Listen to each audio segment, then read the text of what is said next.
Buenos días, muchas gracias por estar aquí, muchas gracias a la organización por invitarme de nuevo a participar y he vuelto a venir a hablar pues, de lo mismo, ¿no? de ciberseguridad en el entorno ferroviario, ciberseguridad en redes.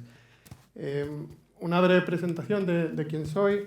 Soy originario de Barcelona, he pasado unos cuantos años en Suiza y ahora, y esto solo lo digo por dar envidia, estoy en el Pirineo aragonés, en un pueblecito allí en las montañas y trabajando para la empresa Sailus. Sailus es una empresa, es una startup israelí, fue fundada en 2018, el mismo año de hecho en el que yo empecé a trabajar en ciberseguridad para el sector ferroviario y no por casualidad, ahora entrar en ello.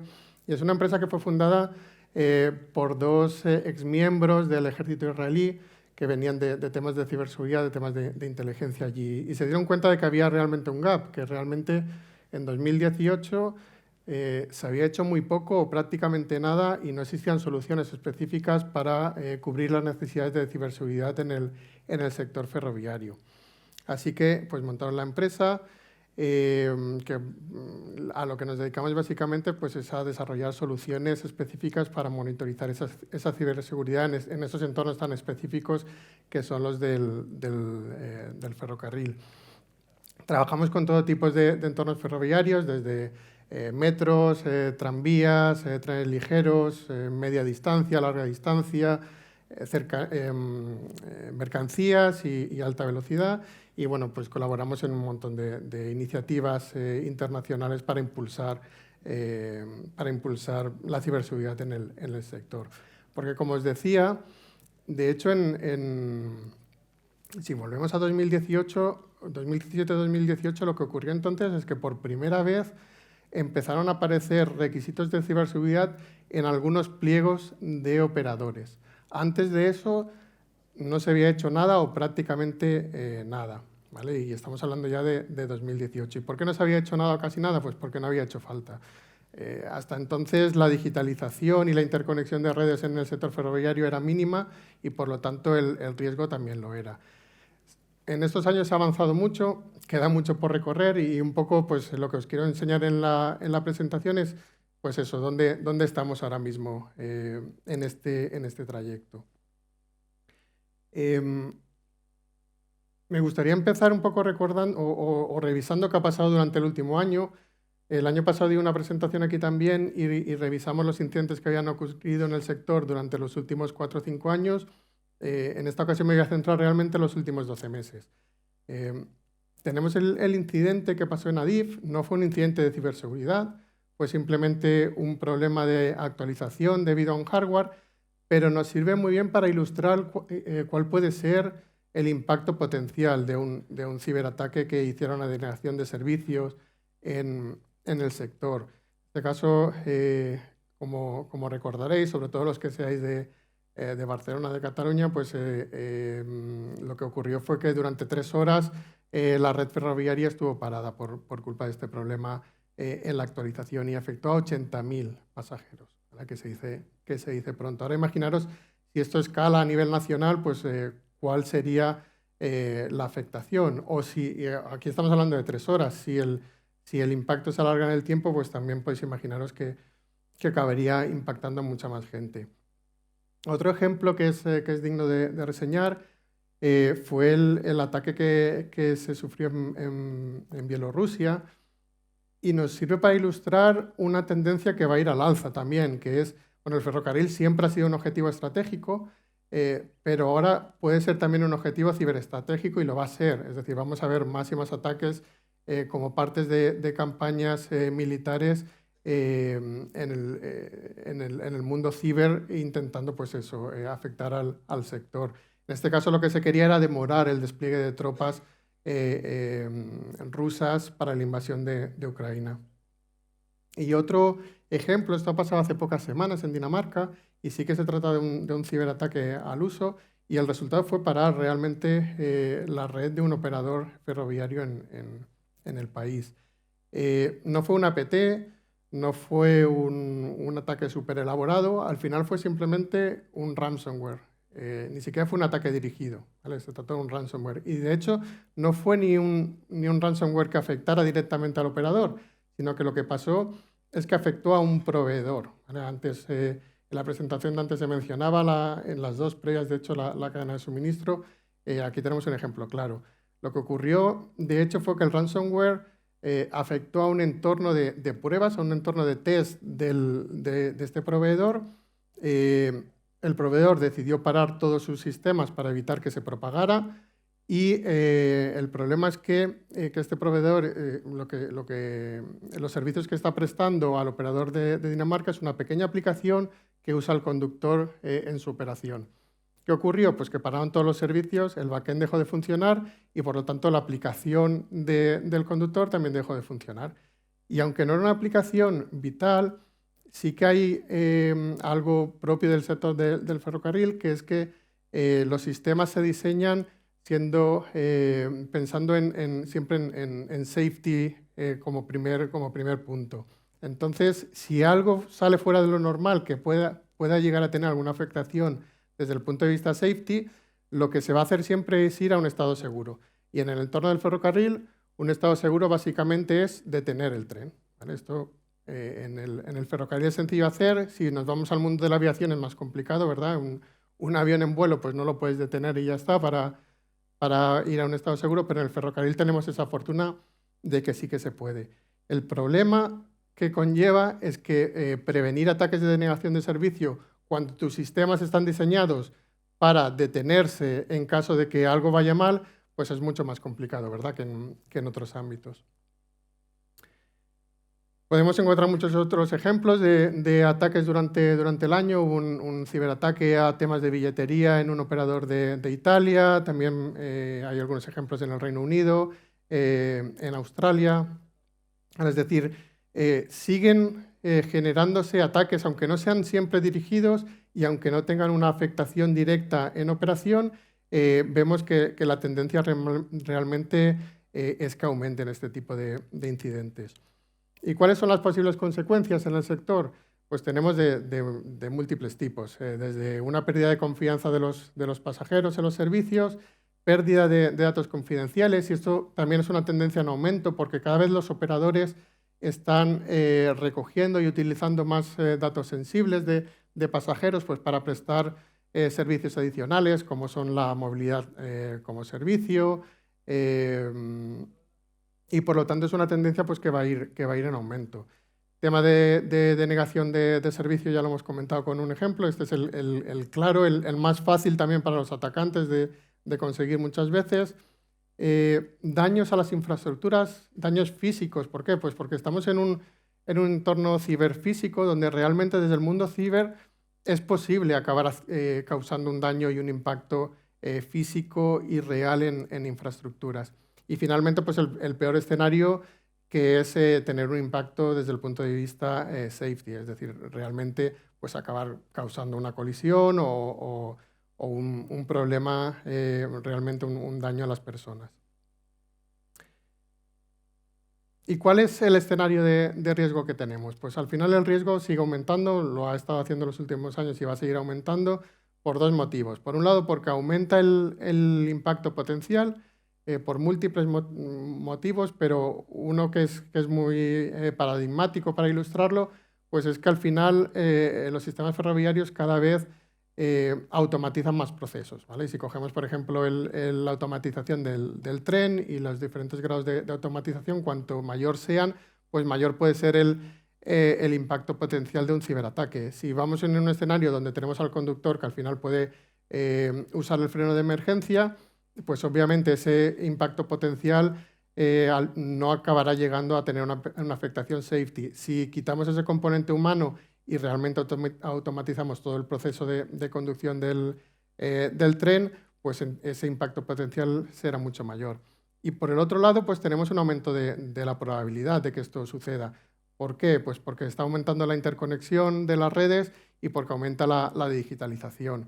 Y bueno, tenemos varios ejemplos de cómo la digitalización es clave y se está invirtiendo en digitalizar el sector a nivel global. No es algo que ocurra solo en Europa, sino que es un movimiento que vemos a nivel global. Y lo que se busca básicamente con este aumento de la digitalización es aumentar, pues al final, el rendimiento, poder, por un lado, maximizar la ocupación en los trenes, que los trenes vayan lo más llenos posible, y por otro lado también tener el máximo frecuencia de trenes en una misma infraestructura viaria. ¿Vale? Y esto solo se puede hacer automatizando procesos y un poco pues, consiguiendo minimizar la distancia entre un tren y otro. Por lo tanto, si aumenta la probabilidad y aumenta el impacto, pues lo que vamos a tener es un aumento del riesgo. Y cuando estas dos imágenes me sirven para ilustrar un poco lo que comentaba, ¿no? de la digitalización en el sector, de un modo extremo, si queréis, pero básicamente lo que tenemos es un interlocking de hace muchos años en un extremo y un interlocking actual en el otro. Vemos cómo pues, hemos pasado de un entorno de un sistema puramente electromecánico a un sistema puramente digital, pero también nos sirve para ilustrar otra tendencia que se da en el sector, como en muchos otros, que es que nos movemos de sistemas propietarios, sistemas puramente diseñados para el sector ferroviario, a reutilizar cada vez más pues, tecnologías comerciales, ¿vale? y protocolos estándares, incluso en algunos casos protocolos abiertos. Algunas particularidades de los sistemas ferroviarios como tal pues, son que, por un lado, están muy distribuidos. Pues tenemos una distribución geográfica que, si hablamos de un operador nacional, pues se va a extender por miles de kilómetros de vías y de redes.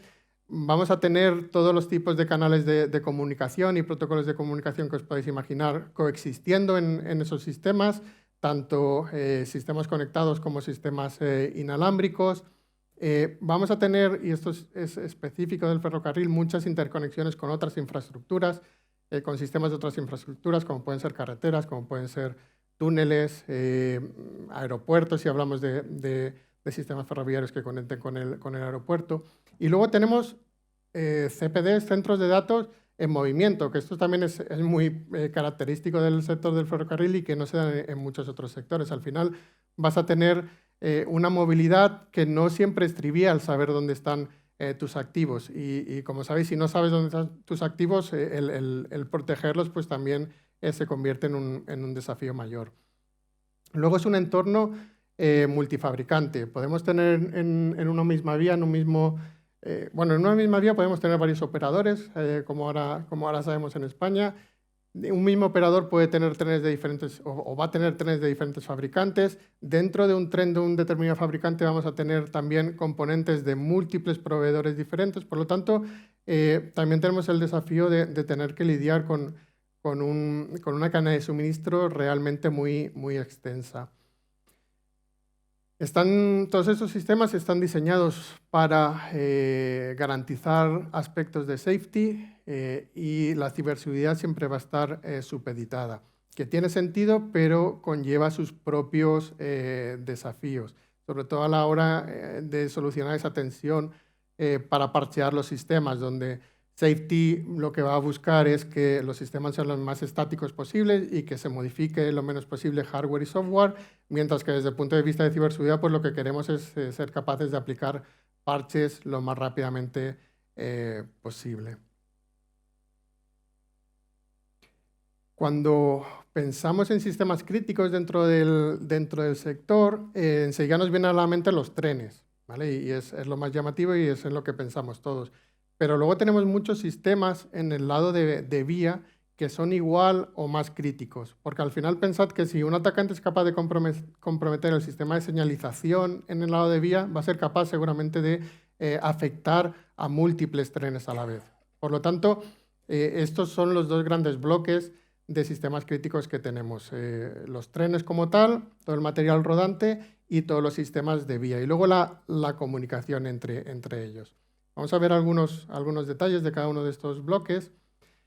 Si vemos algunos ejemplos de elementos importantes en vía, pues tenemos todo lo que es interlocking, todo lo que es al final pues, sistemas de señalización. El interlocking lo que hace básicamente es garantizar que la configuración de vía sea segura, que no pueda darse una configuración que pueda ocasionar un problema desde el punto de vista de safety. Tenemos balizas en las redes que al final se usan por los trenes cuando circulan por encima para leer datos de esas balizas, básicamente para saber dónde están, pero también se puede recuperar otro tipo de datos de configuración, por ejemplo. Tenemos los puntos de vía para modificar la trayectoria de los trenes y tenemos toda la señalización ferroviaria. Pero hay muchos más. Estos son unos pocos ejemplos. Hay multitud y hay algunos que ni siquiera, si no trabajas en el sector, ni siquiera pensarías en ellos. Por daros un ejemplo, hay un sistema específico que lo que hace es calentar los puntos de vía cuando la temperatura baja a ciertos grados para garantizar que no haya un problema a la hora de mover esas vías, pues porque estén congeladas o porque haya nieve en las vías, ¿vale? Luego tenemos, como os decía, la interconexión entre esos elementos de vía y los trenes propiamente. Dos ejemplos son el CBTC. CBTC son los sistemas de señalización para transporte metropolitano, para metros. Estos sistemas no son estándar, sino que cada fabricante los diseña realmente a su manera y con arquitecturas muy diferentes. Es decir, no va a tener nada que ver un CBTC de Siemens con uno de Alstom, con uno de CAF, con uno de Thales, por ejemplo.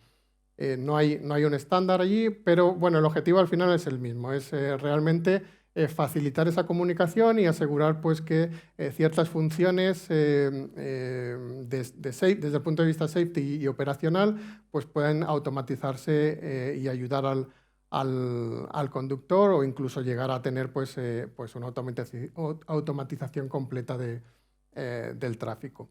Y luego tenemos el GSMR, que se utiliza sobre todo en transporte ferroviario de larga distancia, en alta velocidad, en media distancia, que es una evolución del GSM, es decir, al final es una comunicación basada en redes móviles y sobre la que se pueden ejecutar diferentes protocolos. ¿Vale? Un ejemplo muy típico aquí en Europa pues es el RTMS, que es el estándar europeo de señalización que se ejecuta sobre ese protocolo GSMR y lo que permite pues, es automatizar ciertas funciones de señalización para facilitarle la vida al conductor o para conseguir mayor velocidad, por ejemplo, sobre todo en alta velocidad, pues el conductor a partir de ciertos kilómetros por hora es imposible que pueda tomar decisiones basándose en señales visuales en que vean la línea, porque puedes no llegar a verlos directamente o puede ser demasiado tarde. Entonces, este protocolo lo que permite es que el conductor directamente en la pantalla pues, pueda estar recibiendo indicaciones de cuál es la velocidad máxima que tiene que llevar, cuál es, si la vía está libre delante o si tuviera que empezar a frenar, etcétera. ¿Vale? Y luego si vemos dentro de los trenes, pues tenemos también una complejidad de redes bastante alta. Hay dos redes principales dentro de los trenes. Por un lado tenemos lo que se llama la red de tren, que va de punta a punta del tren y lo que sirve es pues, para comunicar los diferentes vagones o los diferentes consist que componen ese tren. Y luego dentro de cada uno de esos vagones o consist, pues tenemos la red de vehículo que se llama. ¿Vale? Y en esta red de vehículos es donde vamos a encontrar realmente los PLCs, pues vamos a encontrar la VCU, que es el Vehicle Control Unit, que es realmente el PLC que toma lee los inputs y toma las decisiones de qué tiene que ocurrir en el vehículo, pero vamos a encontrar también los controladores pues, para las puertas, para los frenos, para la transmisión, etc. Todo esto va a estar conectado en esta red de vehículo y podemos encontrar muchos protocolos diferentes aquí. Desde protocolos que son específicos para el ferrocarril, como el MVB, que realmente ya no solo el protocolo, sino incluso la configuración física de los cables es específica y solo se usa en este sector. Y esto puede convivir pues, con buses CAN, con buses CAN Open o con redes, cada vez más con redes Ethernet. y pueden, como digo, pueden estar coexistiendo. Podemos encontrar dentro del mismo tren una diversidad de redes para diferentes funciones. Para que os hagáis una idea también de qué complejidad estamos hablando aquí, hace poco hablaba con un fabricante que me comentaba que en sus trenes de media, por cada metro de tren, tenemos 2 kilómetros de cable. 1 metro de tren, 2 kilómetros de cable, ¿vale? Para que veáis un poco, porque todo está redundado también, lo que se busca normalmente es mover cables por los dos lados del tren, porque si hay un problema en un lado del tren, pues que la comunicación siga funcionando para el otro, etcétera.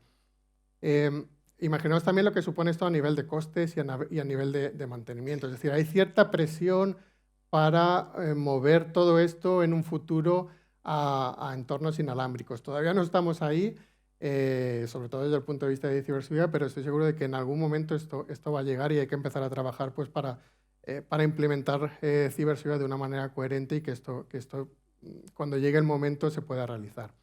Y al final toda esta complejidad de redes lo que nos permite, como os decía, es básicamente pues, implementar sistemas como el Automatic Train Control, es decir, intentar automatizar el máximo posible las operaciones ferroviarias y facilitar la vida del conductor o en algunos casos incluso tener trenes que no necesiten conductor. Luego, aparte de todos estos sistemas críticos, digamos, tenemos un montón de sistemas auxiliares. Un ejemplo claro es billetería. Esta foto fue tomada por un compañero en una estación de Israel. Al final son sistemas que no deberían estar directamente conectados con sistemas críticos, pero que en cierta medida pueden llegar a estarlos. En algunos operadores, por ejemplo, hay sistemas de billetería dentro del tren, por lo tanto ese sistema va a estar conectado con redes dentro del tren y va a estar reutilizando algún canal de comunicación entre el tren y la tierra, digamos, y los elementos de backend. Y básicamente la idea de poner la slide es ilustrar que la superficie de ataque es realmente enorme. Ya no solo estamos hablando de miles de kilómetros de vías y de los sistemas de vías, los sistemas de trenes, sino todos los sistemas auxiliares que en cierta medida van a estar también interconectados con estos. Esta es la arquitectura típica de un sistema ferroviario. Esta saca de la especificación técnica 50701, que es ahora mismo el estándar de facto para la industria. Y aquí podemos ver pues, arriba todo lo que es el centro, los sistemas que están en el centro de control. En un lateral vemos los sistemas que están típicamente en la estación y debajo los elementos que suelen encontrarse en vía. Y luego pues, en el centro lo que es el material rodante, los trenes como tal. Es una abstracción, cada una de estas cajitas pues al final es un sistema complejo por sí mismo, pero bueno, para que os hagáis una idea, vemos que están separados por colores. Lo rojo sería todo lo que tiene que ver con señalización, es decir, es el sistema básico, como os comentaba antes, para impedir que al final haya colisiones entre trenes. Los elementos naranjas corresponden a todo lo que es operación, es decir, pues ahí tenemos los sistemas de frenado, los sistemas de tracción, y luego en verde y verde clarito pues tenemos los sistemas auxiliares o sistemas de confort, también llamados a veces pues, el aire acondicionado, etc.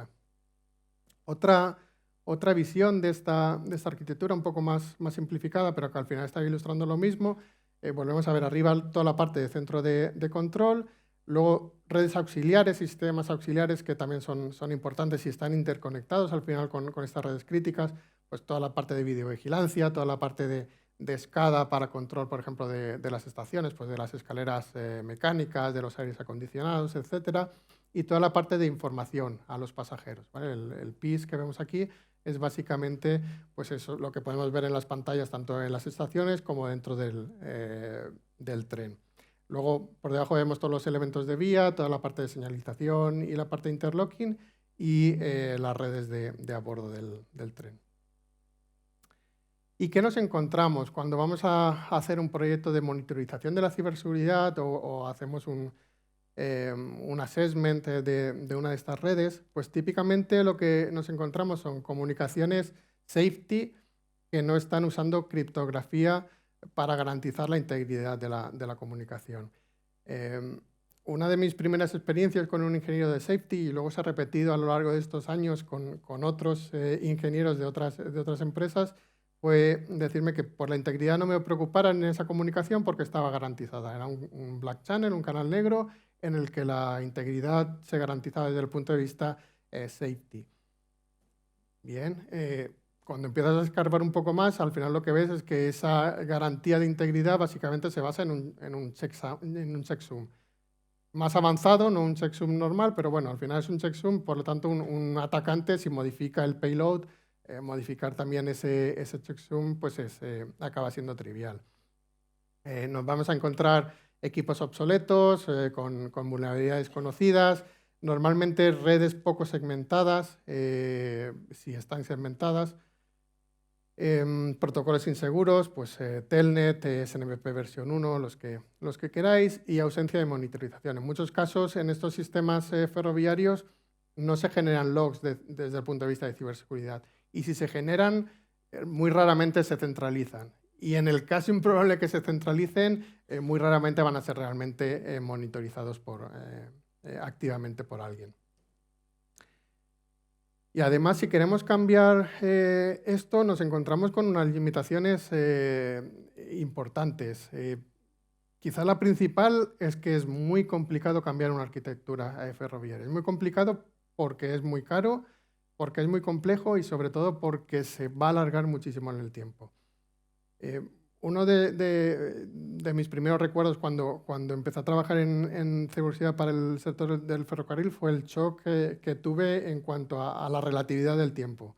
Porque yo venía de entornos de ciberseguridad en el mundo IT, donde pues si te dicen corto plazo significa esta semana, medio plazo es este mes y largo plazo pues es este año. Y en el sector ferroviario, corto plazo es vamos a intentar hacerlo en este año, medio plazo es vamos a hacerlo en los próximos 10 años y largo plazo seguramente no lo veamos ninguno de los que estamos aquí.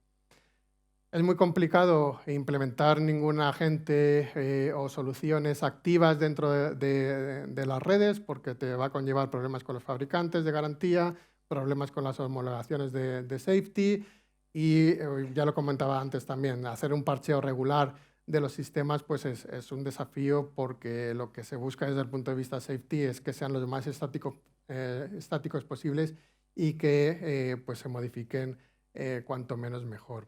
Un ejemplo de parcheo, no sé cómo fiable es porque la cogí de internet la foto, pero bueno, me la creo. Al final encontrar Windows for Groups o Windows 7, Windows XP en estos sistemas, pues está a la orden del día.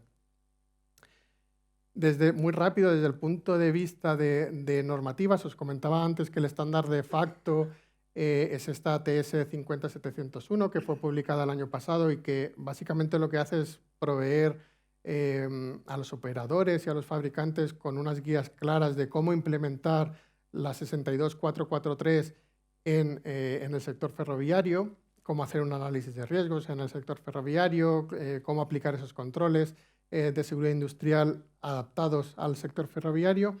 Y después de haberse publicado por el CNLEC, que al final es un alcance europeo, aunque se está adoptando a un nivel global, pues actualmente se está trabajando en que esto se transforme en un estándar internacional, que será esta IEC 62345, que esperemos esté disponible en el medio plazo. Esto quiere decir pues, en unos 2 años, 3 años. Ya veremos cómo evoluciona. Para cerrar, algunas conclusiones, algunos mensajes que quiero que os quedéis al final. Pues proyectos muy, muy complejos porque tenemos muchos actores, porque se van a alargar mucho en el tiempo y aparte suelen ser proyectos que son una parte minúscula de un proyecto mayor. Es decir, si tenemos, por ejemplo, el despliegue de una nueva estructura ferroviaria, en la que vamos a tener, no lo sé, túneles, puentes, desplegar kilómetros y kilómetros de vías, la parte puramente tecnológica de IT/OT va a ser una parte muy pequeña de ese presupuesto. Y eso hace también que al final sea complicado y sea difícil pues, tener fuerza para impulsar y de esa minúscula parte de IT/OT, imaginaos ya la parte de ciberseguridad, va a ser aún más pequeña. Además, estos sistemas se tienen que hacer para que perduren durante 20 años, 30 años, y esto también añade complejidad. Luego suelen ser los proyectos ferroviarios basados en RFP. Y esto lo que supone es que si el operador cuando publica la RFP no está definiendo correctamente los requisitos de ciberseguridad, pues los fabricantes lo que van a proveer va a ser lo que esté en esa RFP. Y es un ejercicio realmente muy complicado, el definir correctamente esos requisitos para que puedan resultar en una arquitectura de ciberseguridad que vaya a sernos útil en los próximos 20 o 30 años. Es un ejercicio que no les envidio para nada. Y bueno, no voy a redundar en la parte de safety y security porque siempre cuento lo mismo, pero bueno, es otro de los puntos a tener en cuenta también en el sector. Y yo creo que justo en tiempo, bueno, me está saliendo aquí la alerta de que tengo que acabar. Muchas gracias a todos y encantado de responder alguna pregunta si la hay.